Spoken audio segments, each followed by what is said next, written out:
Praise the lord. ఈ రోజు దేవుని మాట 2వ దినవృత్తాంతంలో 12వ అధ్యాయము. మన జీవితంలో ఏదైనా సమస్య వచ్చినప్పుడు దాని నుండి బయటకు రావడానికి మనము దేవుని ముందు మోకరించి ఆయన కృప కోసము, సమస్యను ఎదుర్కొనే శక్తి కోసము ప్రార్థిస్తుంటాము. మన తగ్గింపును, మన పశ్చాత్తాపాన్ని చూసిన దేవుడు మనలను రక్షిస్తాడు, సమస్య నుండి బయటకు తీసుకొస్తాడు, మనం నశించిపోకుండా కాపాడుతాడు. కానీ సమస్య తీరిన తర్వాత మళ్ళీ మనం పాపంలోనే కొనసాగుతాము. అలా జీవించటం వల్ల దేవుడు మన కోసమై సిద్ధపరిచిన ప్రణాళికలు, ఆశీర్వాదాలు సంపూర్ణంగా అనుభవించలేము.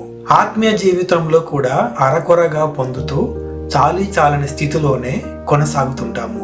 ఈ వాక్య భాగంలో రెహబాము బలమైన శత్రువు తమ మీదికి యుద్ధానికి వచ్చినప్పుడు తనను తాను తగ్గించుకొని దేవుని ముందు మోకరించి ప్రార్థించాడు. అతని తగ్గింపును చూసిన దేవుడు వారు నశించిపోకుండా కాపాడి వారు రాజ్యం కోల్పోకుండా చూశాడు. కానీ తర్వాత రెహబాము మళ్ళీ పాపంలో పడిపోయి అందులో కొనసాగాడు. ఎందుకంటే తన హృదయంలో పాపం మీద విజయం పొందుకోవాలని తీర్మానించుకోలేదని దేవుని వాక్యము చెప్తోంది.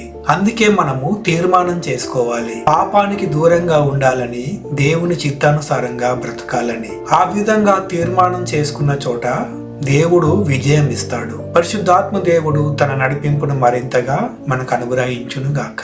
ఆమేన్.